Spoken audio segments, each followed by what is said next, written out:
Officer نے اپنے ہاتھ اس کے کندھوں پر رکھے اور بلاؤز ایک جھٹکے سے نیچے کھینچ دیا۔ لڑکی کا بالائی حصہ برہنہ ہو گیا اور وہ پہلے سے بھی زیادہ زور سے کہے لگانے لگی۔ کیا تم سمجھتے ہو کہ انہوں نے میری گرفتاری کے لیے جے پور میں میرے گھر پر چھاپا نہیں مارا ہوگا؟ وہ مجھے ہر اس جگہ تلاش کریں گے جہاں میرا کوئی تعلق ہو سکتا ہے۔ نہیں ڈیئر، میں تو اب تمہارے ہی کھونٹے سے بند گئی ہوں، کہیں اور نہیں جا سکتی۔ جہاں بھی جاؤں گی ماری جاؤں گی۔ ہم ابھی باتیں کر ہی رہے تھے کہ شریفہ کی بیٹی خالدہ نے آ کر بتایا کہ کھانا تیار ہو چکا ہے۔ خالدہ 13-14 سال کی ایک بولی بالی اور حسین لڑکی تھی۔ وہ 7ویں کلاس میں پڑھتی تھی اور ابھی اسکول سے واپس آئی تھی۔ ہم دوسرے کمرے میں آ گئے جہاں دری پر دسترخوان بچھا ہوا تھا۔ خالدہ اور شریفہ بھی ہمارے ساتھ بیٹھ گئیں۔ شریفہ بیٹی کو بتا رہی تھی کہ میں رشتے میں اس کا ماموں لگتا ہوں۔ کھانے کے بعد شریفہ نے ہمیں ایک اور کمرہ دے دیا جہاں 2 چارپائیاں بچھی ہوئی تھی۔ سیتا کچھ دیر بعد خالدہ کے ساتھ دوسرے کمرے میں چلی گئی اور میں چارپائی پر لیٹ گیا، اور کچھ ہی دیر بعد میں نیند کی آغوش میں پہنچ چکا تھا۔ اور پھر اس شام عبدالرؤف سے ملنے والی خبریں بڑی خوفناک تھیں۔ پولیس اور فوج کی انٹیلیجنس نے کسی طرح پتہ لگا لیا تھا کہ مجاہدین کا سب سے خطرناک لیڈر شمروز یعنی میں ڈوڈا کے قریب ہندوؤں کی ایک اور چھوٹی سی بستی میں تباہی مچا کر فرار ہونے کے بعد رام نگر کے قریب ایک فارم ہاؤس میں پناہ لیے ہوئے تھا۔ اس کے ساتھ سیتا نام کی وہ ہندو لڑکی بھی تھی جو 2 فوجیوں کے قتل میں ملوث تھی۔ یہ دونوں تقریباً 1 ہفتہ اس فارم ہاؤس میں رہنے کے بعد جموں کی طرف فرار ہو گئے تھے۔ فوج کی ایک پارٹی نے اس فارم ہاؤس پر چھاپا مارا تھا اور اس خاندان کے سربراہ خدا بخش نے بتایا تھا کہ شمروز جموں کی نہرو مارکیٹ میں سہیل نامی ایک دکاندار سے رابطہ کرے گا۔ سہیل مجاہدین کی ایک تنظیم کا سرگرم ایجنٹ ہے اور مجاہدین کے درمیان رابطے کا کام کرتا ہے۔ فوج کی ایک پارٹی نے آج شام سے ذرا پہلے سہیل کو گرفتار کر لیا اور اس سے شمروز کے بارے میں پوچھ گچھ کی جا رہی ہے۔ سہیل کی گرفتاری کے ساتھ ہی شہر کی پولیس کو بھی الرٹ کر دیا گیا ہے اور شمروز کی گرفتاری کے لیے مشتبہ مقامات پر چھاپے مارے جا رہے ہیں اور ایسے لوگوں کو حراست میں لیا جا رہا ہے جو مجاہدین سے تعاون اور ان کی امدادی سرگرمیوں میں ملوث سمجھے جاتے ہیں۔ اس کے ساتھ ہی سیتا کی تلاش میں بھی سرگرمیاں بڑھا دی گئی ہیں۔ جموں میں آباد اس کے 2-4 دور کے رشتہ داروں کے گھروں کے علاوہ اسے مندروں میں بھی تلاش کیا جا رہا ہے کیونکہ شبہ ہے کہ وہ کسی مندر میں بھی پناہ لے سکتی ہے۔ دوسری طرف اس سے زیادہ خوفناک خبر یہ تھی کہ کشمیر میں فوج نے ایک بار پھر سوپور پر حملہ بول دیا تھا اور کئی بے گناہوں کو موت کے گھاٹ اتارنے کے بعد شہر کے کئی گھروں کو جلا کر راکھ کر دیا گیا تھا۔ سری نگر کے بعد سوپور ہی کشمیر کا دوسرا بڑا شہر سمجھا جاتا تھا۔ یہ کشمیر میں اسلام پسندوں کا مضبوط گڑھ تھا۔ آزادی کی تقریباً تمام تحریکوں کی وابستگی بھی اسی شہر سے تھی۔ دوسرے لفظوں میں اسے کشمیر میں اسلام کا قلعہ کہا جاتا تھا اور درندہ صفت بھارتی فوجوں نے گویا اس شہر کو نیست و نابود کرنے کا فیصلہ کر لیا تھا۔ آئے دن مختلف ہیلوں بہانوں سے اس شہر پر حملے اور قتل و غارت یہی ثابت کرتے تھے، لیکن یہاں کے لوگ بھی بڑے عجیب تھے۔ ان پر گولیاں برسائی جاتی تھی، ان کے خون سے ہولی کھیلی جاتی تھی، ان کے گھروں کو جلا کر راکھ کر دیا جاتا تھا، مگر یہ لوگ ہر مرتبہ ایک نئے حوصلے اور جذبے کے تحت ان باطل قوتوں کے سامنے سینہ سپر ہو جاتے تھے جو انہیں مٹانے کے در پہ تھی۔ سوپور پر تازہ ترین حملہ آج صبح سویرے ہوا تھا۔ اس حملے کا بہانہ یہی تھا کہ چند خطرناک چھاپا مار مجاہدین یہاں پناہ لیے ہوئے ہیں اور لوگوں نے گھروں میں اسلحہ اور گولہ بارود کے انبار لگا رکھے ہیں۔ سوپور پر یہ حملہ صبح سویرے اس وقت ہوا تھا جب مساجد میں فجر کی نماز پڑھائی جا رہی تھی۔ فوجی دندناتے ہوئے شہر کی بڑی جامع مسجد میں گھس گئے تھے اور نمازیوں پر فائر کھول دیا تھا۔ صرف اس ایک مسجد میں 12 نمازی شہید ہوئے تھے۔ دوسری مسجدوں اور شہر کے کئی علاقوں میں خون خرابہ ہو رہا تھا۔ اس مرتبہ سوپور کے شہریوں نے بھی مقابلہ کیا تھا اور 2 درجن سے زائد ہندو فوجیوں کو جہنم رسید کر دیا تھا، جن میں ایک کرنل بھی شامل تھا۔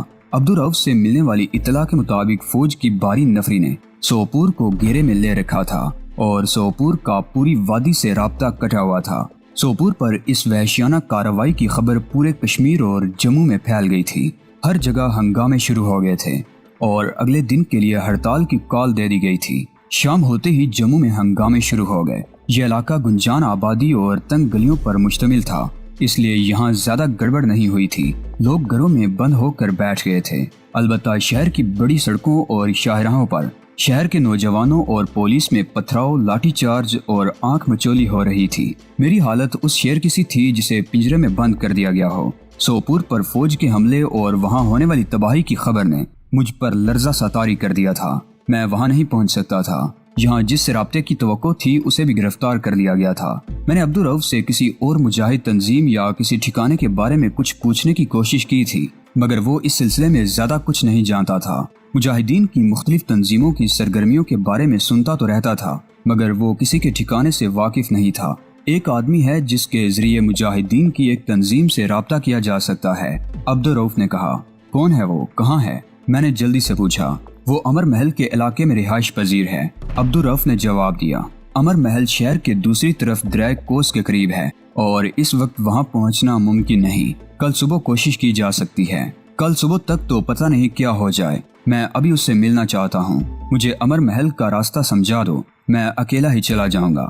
میں نے کہا، تم اکیلے وہاں تک نہیں پہنچ سکتے، عبدالرؤف نے جواب دیا۔ شہر میں ہنگامے ہو رہے ہیں، کل دن میں تمہیں وہاں پہنچانے کی کوشش کروں گا۔ ٹھیک ہے۔ میں گہرا سانس لے کر رہ گیا۔ عبدالرؤف 9 بجے کے قریب آیا تھا۔ اس نے کھانا ہمارے ساتھ کھایا تھا اور 11 بجے کے قریب وہ اپنے گھر چلا گیا تھا۔ میں اور سیتا دیر تک بیٹھے اس صورتحال پر تبادلہ خیال کرتے رہے۔ شہر میں ہنگامے جاری تھے، فائرنگ کی آوازوں کے ساتھ کبھی کبھی زوردار دھماکے بھی سنائی دے جاتے۔ 1-2 مرتبہ گلی میں کچھ لوگوں کے دوڑنے کی آوازیں بھی سنائی دی تھی۔ آدھی رات کے بعد فائرنگ اور دھماکوں کی آوازیں بتدریج کم ہوتی چلی گئیں اور پھر پورا شہر خاموشیاں کی تصویر بن گیا۔ ہر طرف مکمل خاموشی اور گہرا سناٹا تھا، کسی طرف سے کوئی آواز سنائی نہیں دے رہی تھی۔ لگتا تھا جیسے اس شہر سے زندگی کا نام و نشان تک مٹ گیا ہو۔ سیتا کے چہرے سے اندازہ لگایا جا سکتا تھا کہ اس صورتحال سے وہ خاصی پریشان اور خوف زدہ تھی۔ شاید وہ اپنوں کے خلاف میرا ساتھ دے کر پچھتا رہی ہو۔ میں نے یہی سوال پوچھا تو وہ ہونٹوں پر پھیکی سی مسکراہٹ لاتے ہوئے بولی، میں بالکل نہیں پچھتا رہی، تم مجھے مل گئے، مجھے کسی اور بات کی پرواہ نہیں، مجھے کوئی پچھتاوا نہیں ہے۔ میں اسے گور کر رہ گیا۔ اس وقت رات اپنے آخری پہر میں داخل ہو چکی تھی۔ کمرے کا دروازہ بند تھا۔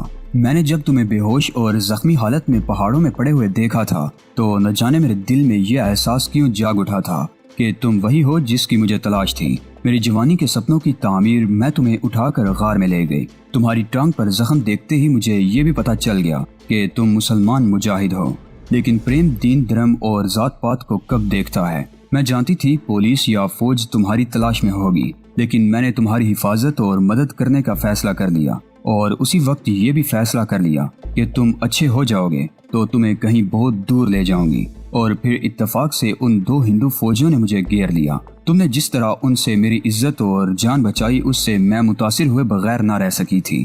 میں یہ جان چکی تھی کہ تم وہ خطرناک مجاہد لیڈر ہو جو بھارتی فوج کو سب سے زیادہ مطلوب ہے۔ کسی مسلمان مجاہد کو پناہ دینا سنگین جرم ہے اور تم کوئی عام مجاہد نہیں، تم تو وہ تھے جس نے بھارتی فوج کو سب سے زیادہ جانی اور مالی نقصان پہنچایا ہے۔ میں پناہ دینے والے کو تو ایسی سزا دی جائے گی جس سے دوسرے بھی عبرت حاصل کرتے، لیکن میں اپنے من کے ہاتھوں مجبور تھی اور تمہیں ہر قیمت پر بچانے اور وہاں سے نکالنے کا تہیہ کر دیا تھا۔ اور پھر حالات اس تیزی سے تبدیل ہوئے کہ ہمیں وہاں سے بھاگنا پڑا۔ ہاں، میری نیت یہی تھی کہ میں تمہیں یہاں سے نکال کر ان ہنگاموں سے بہت دور لے جاؤں گی، لیکن کیا؟ میں نے الجھی ہوئی نظروں سے اس کی طرف دیکھا۔ میرے ماما کی بستی میں جو کچھ ہوا اس نے مجھے جھنجھوڑ کر رکھ دیا ہے، سیتا بولی۔ ان درندوں نے چاچا قربان علی کو گولیوں سے چھلنی کر دیا۔ نیلم جیسی بے گناہ اور معصوم لڑکی کو برہنہ کر کے تشدد کا نشانہ بنایا گیا اور کسی غیرت مند نے اسے بچانے کی کوشش کی تو اسے بھی مار دیا گیا۔ اب عبدالرؤف سے ملنے والی خبروں سے پتہ چلتا ہے کہ انہوں نے نیلم کو بھی مار ڈالا۔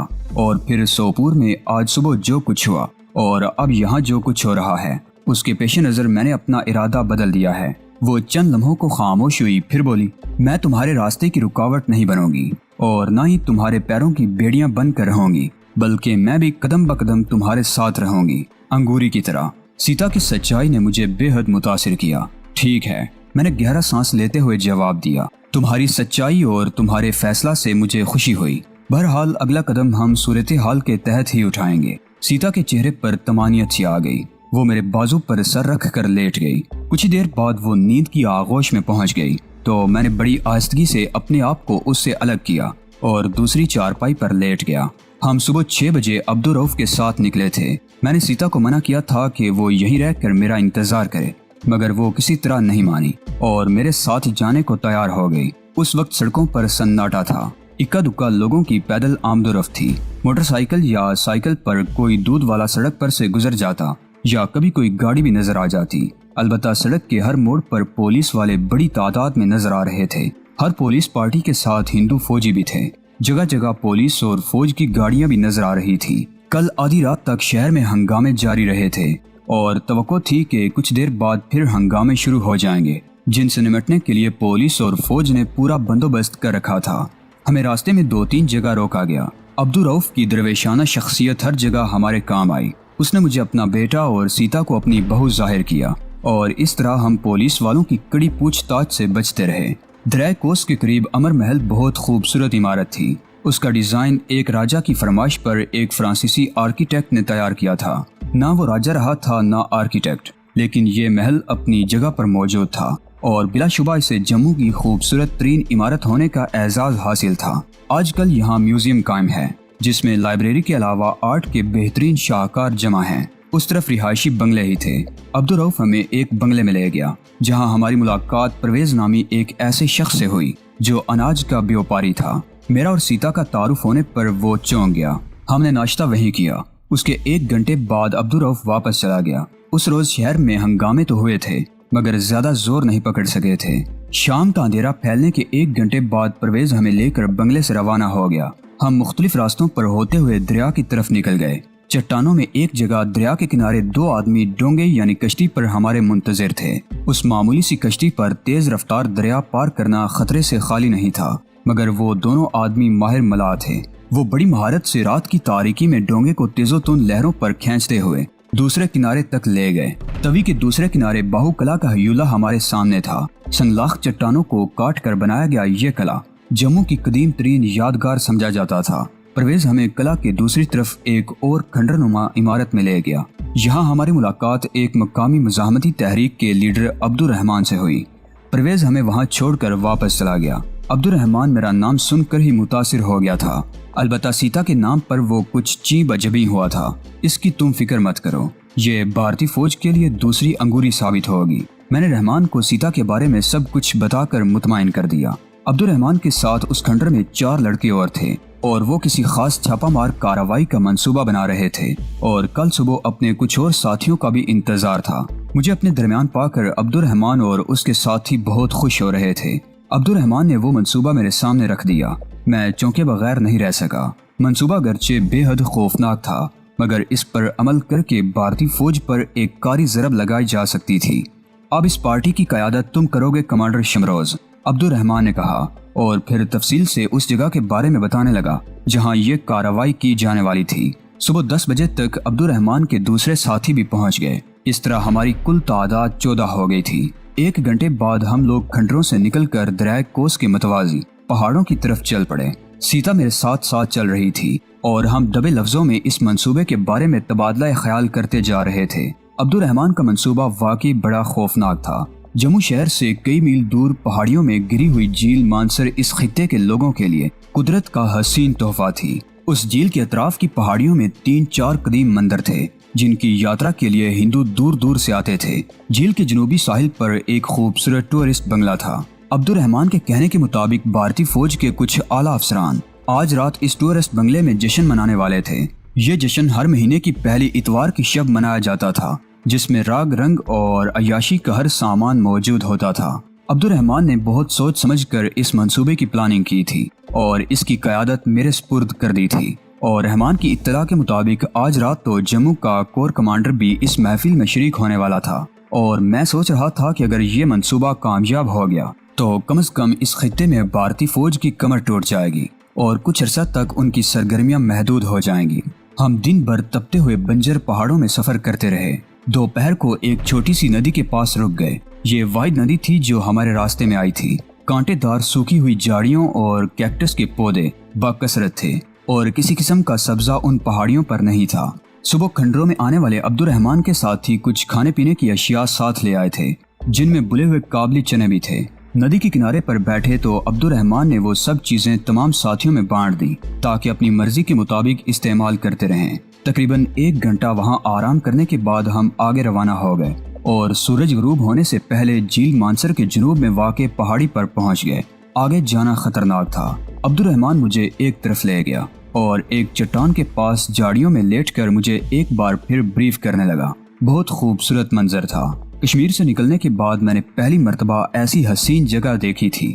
وسیع و عریض جھیل کا نیلگوں پانی رخصت ہوتی ہوئی دھوپ میں پگھلے ہوئے سونے کی طرح چمک رہا تھا۔ جھیل کے اطراف میں گہرا سبزہ تھا، سایہ دار اور پھلدار درختوں کی بھرمار تھی۔ سیاحوں کے لیے لاتعداد پرائیویٹ ہٹ بنے ہوئے تھے۔ غالباً ایک طرف 3-4 اوپن ایئر ریسٹورانٹ اور اشیاء خورد و نوش کے اسٹال بھی تھے، اس طرف کچھ کاریں اور دوسری گاڑیاں بھی کھڑی تھی۔ اسے مقدس جھیل سمجھا جاتا تھا۔ اس کے کنارے پر لوگوں کے لیے لاتعداد چھپر بھی بنے ہوئے تھے جو لوگوں کے اشنان کے لیے مخصوص تھے۔ جھیل میں کچھ شکارے اور ڈونگے بھی تیر رہے تھے۔ جھیل کے کناروں پر بہت سے لوگ بھی دکھائی دے رہے تھے اور میں جانتا تھا کہ شام کا اندھیرا پھیلنے سے پہلے بہت سے لوگ واپس چلے جائیں گے اور صرف وہی لوگ رہ جائیں گے جنہوں نے یہاں ہٹس کرائے پر لے رکھے تھے۔ جھیل کے جنوبی کنارے پر وہ ریسٹ ہاؤس تھا جو آج کی شب کے لیے فوجی افسروں کے لیے مخصوص تھا۔ ریسٹ ہاؤس کی عمارت خاصی بڑی تھی اور اس کے سامنے اور اطراف میں بہت لمبے چوڑے خوبصورت لان تھے جنہیں دور دور تک کناتوں نے گھیر رکھا تھا۔ ریسٹ ہاؤس کے دوسری طرف 2 بڑے فوجی ٹرک اور 2 جیپیں کھڑی تھی اور کئی فوجی وہاں کام کرتے ہوئے نظر آ رہے تھے۔ تمام لانز میں میزیں اور کرسیاں بچھائی جا رہی تھی۔ میں گہری نظروں سے ریسٹ ہاؤس کے اطراف کا جائزہ لے رہا تھا۔ ہم سے کچھ آگے پہاڑی کا ایک حصہ پھیلی ہوئی ٹانگ کی طرح آگے کو نکلا ہوا تھا۔ کیا خیال ہے کمانڈر؟ عبد الرحمن نے سوالیہ نگاہوں سے میری طرف دیکھا۔ وہ آگے کو نکلی ہوئی پہاڑی اور یہ جگہ۔ میں نے اپنے آگے زمین پر ہاتھ مارا۔ یہ دونوں جگہیں ایسی ہیں جہاں سے ریسٹ ہاؤس اور اس کے لانز کو ٹارگٹ بنایا جا سکتا ہے، اور اگر حملہ بھرپور ہو تو وہاں پر موجود بہت کم لوگوں کے زندہ بچنے کی امید کی جا سکتی ہے۔ میں نے ریسٹ ہاؤس کی طرف اشارہ کیا۔ ہمارے پاس مشین گنوں کے علاوہ 2 راکٹ لانچر اور 2 مارٹر گنیں بھی ہیں، عبد الرحمن نے جواب دیا۔ اگر واقعی حملہ بھرپور ہو تو ان میں سے کوئی نہیں بچے گا۔ ہم دیر تک پلاننگ کرتے رہے اور بالآخر یہ طے پایا کہ ریسٹ ہاؤس پر حملہ رات 12 بجے کے قریب کیا جائے جب محفل عروج پر ہو، میں نے کہا، اور عبد الرحمن نے تائید میں گردن ہلا دی۔ سورج غروب ہونے کے 2 گھنٹوں بعد تمام مجاہدین کو پہاڑیوں پر پھیلا دیا گیا۔ میں، سیتا اور عبد الرحمن اکٹھے ہی تھے اور ہم پتھروں سے ٹیک لگائے بیٹھے وقت گزرنے کا انتظار کرتے رہے۔ جنگل میں منگل کا سا سما تھا۔ جھیل کی پرلی طرف پرائیویٹ ہٹس میں کیروسین آئل لیمپوں اور لالٹینوں کی مدھم روشنیاں دکھائی دے رہی تھی۔ جھیل کی پرسکون سطح پر 2-3 شکارے تیر رہے تھے، ان پر بھی لالٹینوں یا کیروسین لیمپوں کی مدھم روشنیاں نظر آ رہی تھی۔ مگر سب سے دلفریب منظر تو ریسٹ ہاؤس کا تھا، جہاں رنگ برنگی روشنیاں جگمگا رہی تھی۔ ریسٹ ہاؤس میں روشنی کے لیے غالباً جنریٹر کا انتظام کیا گیا تھا۔ ریسٹ ہاؤس کے لان کسی نائٹ کلب کا منظر پیش کر رہے تھے۔ ہیجان خیز موسیقی کی آواز فضا میں پھیل رہی تھی۔ تقریباً 20 میزیں تھیں اور ہر میز پر 2-2 4-4 مہمان موجود تھے۔ ان میں مرد بھی تھے اور عورتیں بھی۔ تمام مرد بھارتی سینا کے اعلیٰ فوجی افسر تھے جو سادہ لباس میں تھے۔ یہ سب ہندو سورما تھے جو کشمیر فتح کرنے نکلے ہوئے تھے۔ درندہ صفت بھارتی فوجیوں نے جموں اور کشمیر کو شکار گاہ بنا رکھا تھا۔ یہ دن میں مظلوم اور بے گناہ کشمیری مسلمانوں کا شکار کرتے تھے اور راتوں کو اس طرح رنگ رلیاں مناتے تھے۔ ان کے ساتھ جو عورتیں تھیں وہ جوان تھیں اور حسین بھی۔ یہ فحشہ عورتیں تھیں جنہیں ان سورماؤں کا دل بہلانے کے لیے یہاں لایا گیا تھا۔ ان کے لباس ایسے تھے کہ ان کے بدن ان لباسوں کی قید سے پوری طرح آزاد ہونے کے لیے مچل رہے تھے۔ ہر میز پر چکن اور ہرن کے بنے ہوئے گوشت کے ساتھ انواع اقسام کے کھانے چنے ہوئے تھے۔ اس علاقے میں ہرن باکثرت پائے جاتے تھے اور فوجی افسروں کے لیے ہرن خاص طور پر شکار کر کے لائے گئے تھے۔ شراب کی بوتلیں بھی ہر میز پر موجود تھیں اور شراب پانی کی طرح بہائی جا رہی تھی۔ باوردی فوجی ویٹر اور اردلی وغیرہ بھاگ بھاگ کر اپنے افسروں کے احکامات بجا لا رہے تھے۔ کھانے کی خالی پلیٹیں اٹھا لی گئیں۔ میزوں پر صرف شراب کی بوتلیں رہ گئی تھیں، بلکہ ہر میز پر کچھ اور بوتلیں سرو کر دی گئیں۔ موسیقی کی دھن بدل گئی۔ ایک فوجی آفیسر ایک لڑکی کو بازو سے پکڑ کر کھڑا ہو گیا۔ وہ فوجی آفیسر لڑکی کے ساتھ ناچتے ہوئے اس طرح لڑکھڑا رہا تھا جیسے شراب چڑھ گئی ہو۔ لڑکی نے میز پر سے شراب کا گلاس اٹھا کر اس کے ہونٹوں سے لگا دیا۔ اس آفیسر نے شراب کا ایک گھونٹ بھرا اور گلاس لڑکی کے ہاتھ سے لے لیا، اور پھر دوسرے لمحے اس نے شراب لڑکی کے گریبان کے بلاؤز میں انڈیل دی۔ دوسروں نے ایک زوردار کہکہا لگایا۔ وہ لڑکی بھی کہکہے میں شامل ہو گئی۔ آفیسر نے اپنے ہاتھ اس کے کندھوں پر رکھے اور بلاؤز ایک جھٹکے سے نیچے کھینچ دیا۔ لڑکی کا بالائی حصہ برہنہ ہو گیا اور وہ پہلے سے بھی زیادہ زور سے کہکہے لگانے لگی۔ عبد الرحمن مجھ سے تقریباً 10 گز کے فاصلے پر بائیں طرف تھا اور سیتا میرے ساتھ بیٹھی ہوئی تھی۔ بے حیائی کا یہ منظر اس نے بھی دیکھا۔ انتہا ہو گئی بے غیرتی کی۔ وہ بڑبڑائی، یہ تمہارے ہی سورما ہیں۔ میں نے کہا، انہوں نے کشمیر کو شکار گاہ بنا رکھا ہے۔ یہ اخلاقی طور پر دیوالیہ ہو چکے ہیں۔ اور جب کوئی فوجی اخلاق اور انسانیت سے اس طرح گر جائے تو وہ بہادری کا کوئی کارنامہ انجام نہیں دے سکتا۔ کشمیر میں جگہ جگہ ان کی پٹائی ہو رہی ہے اور یہ سب کچھ دیکھ کر میں دعوے سے کہہ سکتا ہوں کہ اب یہ لوگ زیادہ عرصہ تک کشمیر میں نہیں ٹک سکیں گے۔ انہیں بہت جلد اپنا بوریا بستر سمیٹنا ہوگا۔ دوستو، آج کی قسط آپ کو کیسی لگی؟ کامنٹ باکس میں اپنی قیمتی رائے کا اظہار لازمی کریں۔ ویڈیو کو لائک کر کے اپنے دوستوں عزیزوں سے لازمی شیئر کریں۔ چینل کو لازمی سبسکرائب کریں۔ اگلی ویڈیو تک اجازت دیجیے، تب تک اپنا اور اپنے اس چینل اعلان حقیقت کا خیال رکھیے گا۔ اللہ نگہبان۔